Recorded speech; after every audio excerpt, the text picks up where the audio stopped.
국회 청원 제도가 예. 도입되고 또 전산 시스템을 통해 가지고 조금 더 접근 용이하게 하고 해놓고 네.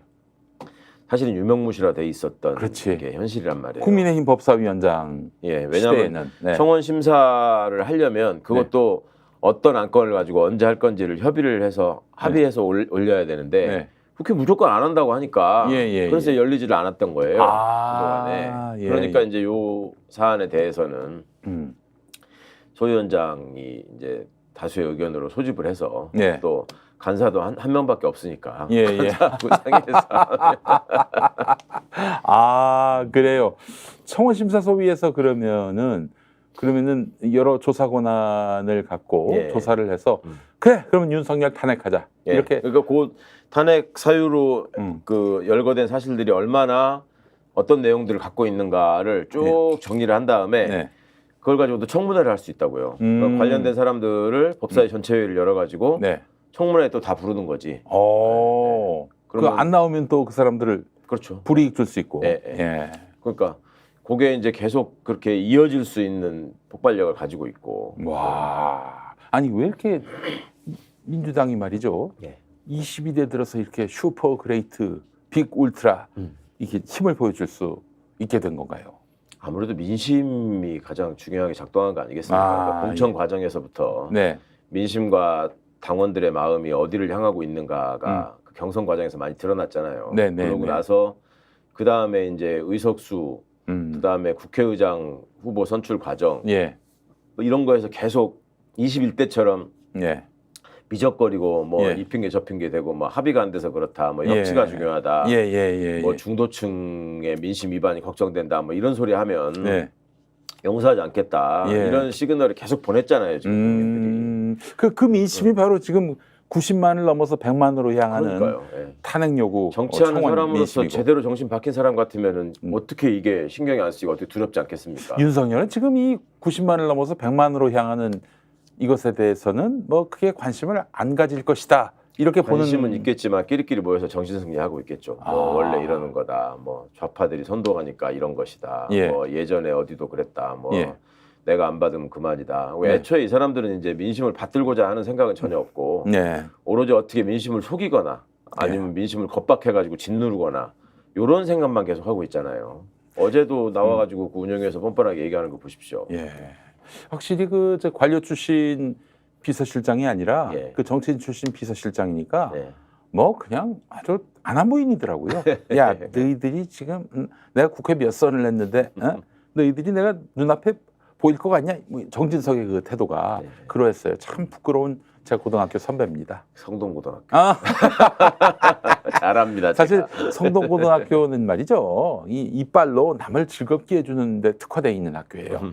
그 저기 베일집, 잔이윤, 뭐 그리고 저 하일성, 송재익, 그리고 뭐 김용민도 있고, 뭐 이런 분들인데 아니 거기 가가지고 폼 잡고 말이지. 그러면 안 되지.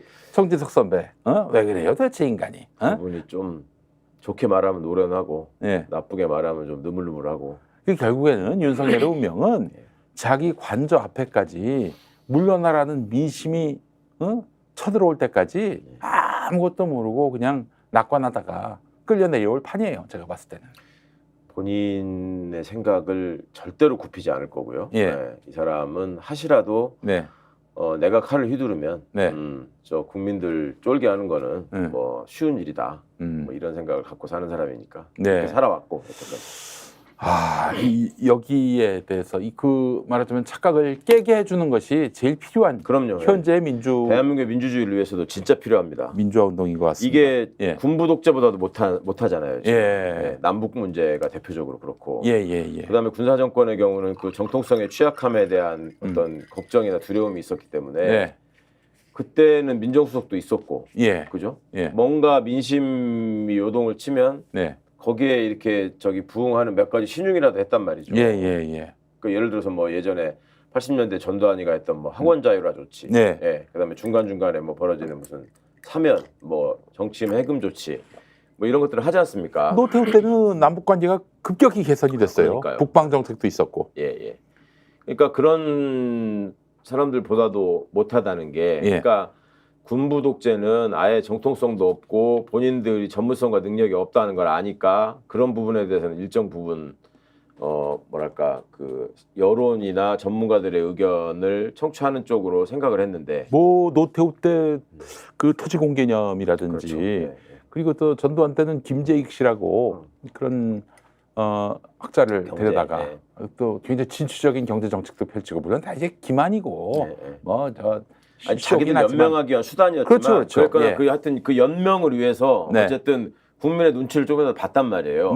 거기다가 좀 비율을 맞추려고도 하고 뭐 칼라 텔레비전도 뭐 갑자기 저기 하게 하고 뭐 이런 식으로 했잖아요. 근데 이 사람은 책 한 권 읽고서 어디서 영어 단어 하나 보면 그거 꽂혀가지고 한 1년 6개월 써먹고 뭐 이렇게 살잖아요. 그리고 본인이 그러면서 가장 똑똑하고 가장 아는 게 맞고 제일 잘났다고 생각해. 그러니까 뭐 민심이라는 게 내가 그동안에 검사할 때 보면 일단 저기 칼 휘두르면 다 눈 내리 깔고 무릎 꿇고 그다음에 언론만 장악하고 통제해가지고 알리면은 뭐 다 끌려오던데 뭐. 근데 이 생각을 가지고 또 그걸 통해서 대통령이 된 사람이니까 절대로 바뀔 생각이 없죠. 이게 지난 시간 또 지지난 시간에 우리 최강욱 의원님이 그 말씀을 하셨어요.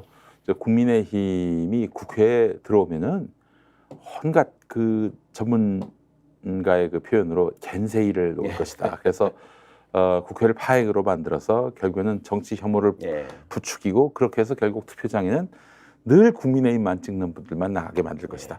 아주 적중했습니다. 어제 국회 운영위만 보더라도 말도 안 되는 겐세이를 놓는데 그리고 결국 진행돼야 할 회의는 멈추고 막 그냥 옥신각신 뭐 무슨 입 닫아라 이 말 갖고 사과라느니 뭐 배현진 같은 경우 특히 이 꼬라지 보면서 아 역시 최강욱 전 의원님이 짚어주신 게 정확하구나라는 생각이 들었는데 근데 결국 국민의힘이 바뀌지 않으면은 국민의힘이 적어도 윤석열에 대해서 두려운 마음만 없어져도 굉장히 상황이 많이 바뀔 것 같은데 이 친구들을 정말 이게 뭐 진짜 그 대가리가 뭐 어떻게 된 건지 지금 거기는 바뀔 수 있다, 바뀔 것이다라는 기대를 저도 한때 했을 때가 있는데 바뀌지는 않을 것 같고요. 몇 가지 예를 제가 드리겠습니다만 일단은 이 사람들은 지금 사멸의 길로 가는 것 같고 접어들어서 사멸의 길로 가는 것 같고 그런 징조는 여러 군데에서 보이는데 일단은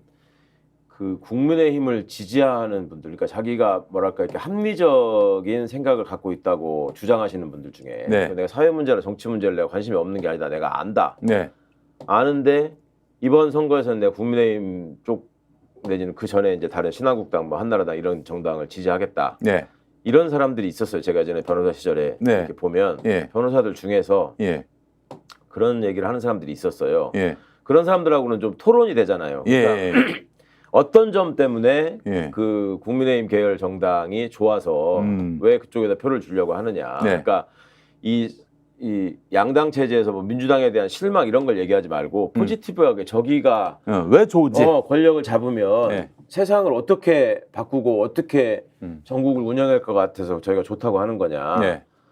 그러면은 그 부분에 대해서 이렇게 명쾌하게 설명하는 분을 내가 잘 못 봤어요. 그냥 이 민주당이 싫으니까 여기가 좋다 이런 경우가 많았고 이 민주당의 안티테제로서 그렇죠. 그러니까 이제 민주당이 뭐 예를 들면 이런 것도 좀 잘못하지 않냐, 이런 것도 부족하지 않냐, 이런 게 꼴보기 싫다. 그러니까 나는 이쪽 찍어야 되겠다 이런 거지. 여기가 이런 점에서 더 낫고 이런 점이 우수하고 뭐 이런 점을 이렇게 하니까 더 하겠다라고 얘기하는 걸 제가 별로 못 들어봤는데 스픽스는 말하는 언론입니다. 대세는 유튜브, 그중에서 스픽스. 좋아요, 댓글, 구독, 알림 설정. 여러분이 저희를 사랑해 주시고 우리가 여러분을 사랑하는 4가지 방법입니다.